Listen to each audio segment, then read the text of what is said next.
What is up, my Media Man fans? This is the Media Man coming at you kinda live. Very sick, but I wanted to get this review out because a lot of people ask me about this game. You know, when I tell them what I have in my own game collection, as we talk about different game collections, and I mentioned this game. It's a fun title.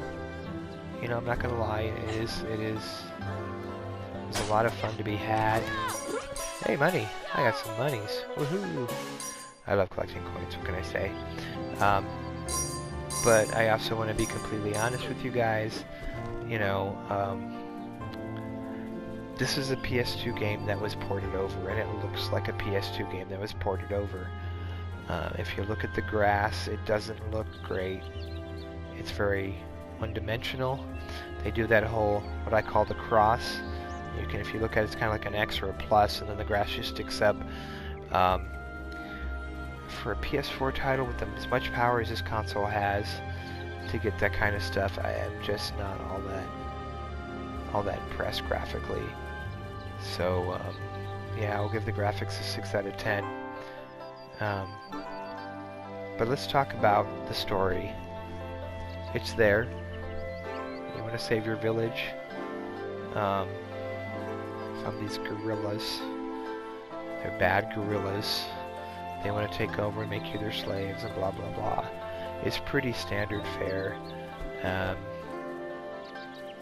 It didn't do anything bad necessarily when it comes to the story, so we'll give that a 7 out of 10. But let's talk about audio now. This song you're hearing plays throughout the game, the whole game. There's no other music but this. And if it was that catchy Mario stuff, or, you know, I talk a lot about, and you'll hear this a lot in my reviews about the music. If it's catchy, if it's going to stay with you, that's a big deal to me. Because, you know, stuff like like Ratchet and Clank and Mario before that, and Sonic, and you hear their music and you want to keep playing. This, you hear their music and after about 20 minutes you want it to stop. And so that's just my 2 cents. Maybe you guys like this and you like the loop and all that stuff, but I think they could have done better with that. And the voice acting, it's not the worst I've heard. I've played a lot of games, and there's some voice acting that was just, you know, the developers really couldn't afford to pay voice actors, so they did it themselves. And you could tell, or their kid got in there and did a voice, and it was high-pitched or squeaky or whatever it was. And though the voice acting is not great here, it's definitely not the worst I've heard. Let me give you an example. I'll talk to Banana Gorilla Poop. here. Can I pass through or what? You're not getting out that easy. Nobody leaves here. You know, I'd do anything for a banana right about now. I'd even let you out if I got a hold of a banana. What do you say? Deal. Let me see if I get a banana. So that's pretty much the quality you're gonna hear. So it's not the worst I've heard, but that's not saying a lot. So I'll give it a 7 out of 10 for, you know, not annoying me too much. But again, there's some really high bars set by some of the other platformers. And you can get Ratchet and Clank for 20 bucks right now, which isn't too much more than this one. But yeah, so the voice acting's okay. The gameplay, it's fun. I don't know, I'm not gonna lie. I really do like platformers. So I really did enjoy this game.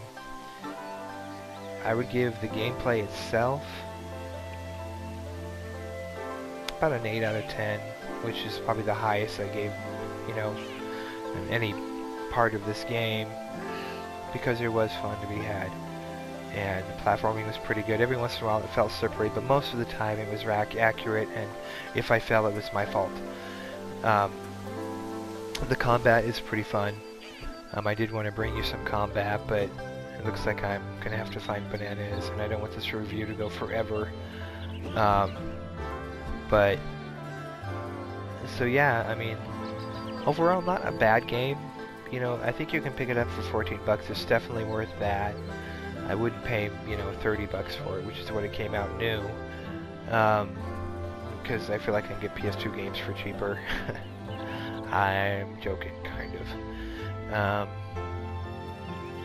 But yeah, so hopefully that helped. If you're looking for another platformer, you played Ratchet and Clank, and you have a PS4, it's not a bad pickup, but get it used. Play it, you could be the judge. I always recommend getting games used anyway if you don't know about them. You know, if you do know about them, and you know they're going to be good, if you heard they're good, and you're ready to dive in, that's a whole different story. But I picked this up used. You can get it for about 13, 14 bucks. At least the last time I checked. Might even be cheaper now. But, so it's worth that. There are some frustrating moments, but if you just want a kind of a fun little platformer, I'd go ahead and pick this up. But if you want a next-gen platformer, one that's going to blow your mind, I'd leave it alone. So overall, I would give this a 7 out of 10, just in total. I'm not sure if the full score added up to that. I didn't do the math, but I can do that. So 7 out of 10 for The Legend of Kay.